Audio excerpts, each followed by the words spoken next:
Raúl López, la temática del parásito de los perros por todo lo que son, digamos, los desechos, vísceras crudas, ¿se da más en el campo o también se da en la ciudad?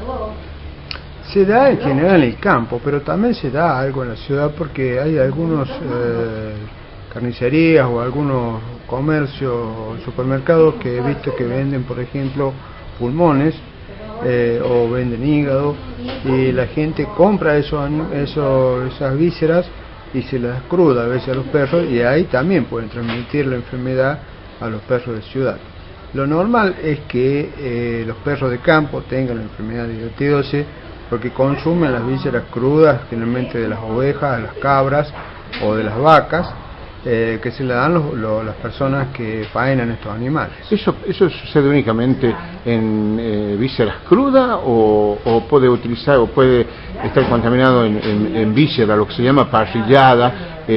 No, solamente se da en temas crudos, porque en realidad digamos, cuando se faena el animal, dentro del animal enfermo, porque tienen que estar enfermos también con quistes hidratídicos, se encuentran estas bolsitas de agua que son el estado intermedio del parásito, que es digamos, un estado reproductivo del parásito. Dentro de esa bolsita de agua o de ese quiste hidratídico hay muchas cabecitas de parásitos que digamos, cuando el perro come esa bolsita de agua, se pegan al intestino o se adhieren al intestino del perro, y ahí crecen, se hacen adultas más o menos de 30 días a 45 días. Empiezan a poner huevos, se eliminan los huevos por la materia fecal y se contamina todo el ambiente. Estos huevos tienen una resistencia muy importante en medio ambiente, se ha estudiado que prácticamente pueden llegar a vivir hasta 4 años los huevos en el medio ambiente en estado infectante. Es decir, por 4 años, cuando el perro defeca, contamina el ambiente por ese tiempo. Así que realmente es un tema que es bastante difícil de controlar, porque los huevos siguen estando en el ambiente. Sabemos que en la provincia hay casos de idiotidosis en todos los departamentos de la provincia, y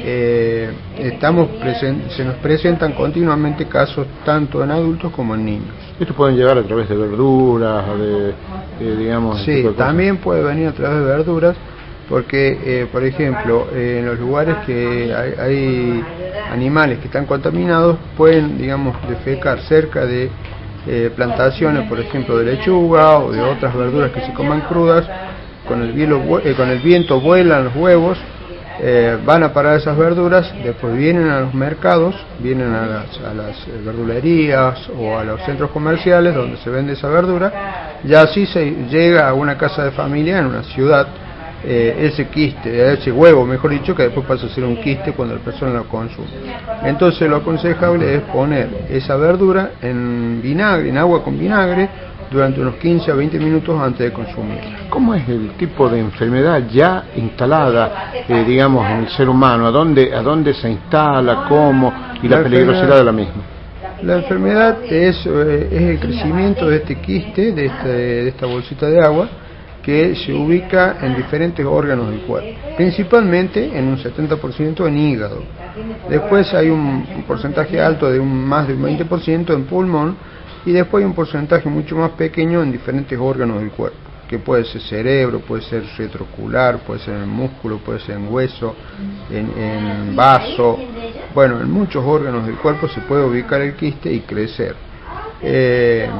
Y en realidad la peligrosidad se da porque al crecer comprime ciertos vasos o altera, por ejemplo, si es una ubicación en el cerebro, la compresión del cerebro evidentemente trae muchos problemas muy graves. En hígado quizás no sea tan grave como en cerebro, pero también tiene su riesgo, porque si se revienta se puede provocar un shock, inclusive ahí también puede correr riesgo la vida de la persona. Hay algunos estudios que han demostrado que en el término de 10 años en el país han muerto 170 personas de hidatidosis o consecuencia de hidatidosis, porque por ahí es la consecuencia de la cirugía que se complica porque viene algún problema suplementario, digamos, y entonces se puede llegar a la muerte de la persona. No es una enfermedad en sí mortal, pero sí se puede producir la muerte. Este estudio que hizo usted es el que propuso a nivel internacional, a donde estuvo viajando hace muy poquito tiempo al exterior.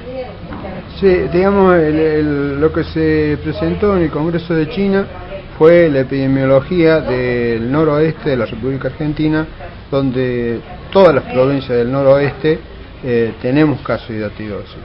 Inclusive en el resto del país también hay casos de hidratidosis. Se considera que más o menos hay unos 500 casos de hidratidosis por año en el país. Esos son los que se presentan, pero como la enfermedad es subclínica en general, es decir, de esos 500 podemos considerar que hay unos 5.000 enfermos en el país, porque en las enfermedades subclínicas clásicas como esta, se considera que cuando se presenta un caso o se diagnostica un caso, por detrás de esa hay 9 personas más que no tienen síntomas, que no saben que están enfermas, y al cabo de un tiempo aparece la enfermedad. Por último, las prevenciones que debe tomar la gente. Las prevenciones son básicamente no dar las vísceras crudas al perro, cocinar las vísceras esas, desparasitarlo al perro en los perros que comen vísceras crudas nosotros recomendamos desparasitarlos cada un mes con praziquantel. Esa es la droga que es específica para matar las tenias, que es muy eficaz y realmente cumple una función efectiva. Gracias, doctor. No hay por qué, buenas tardes.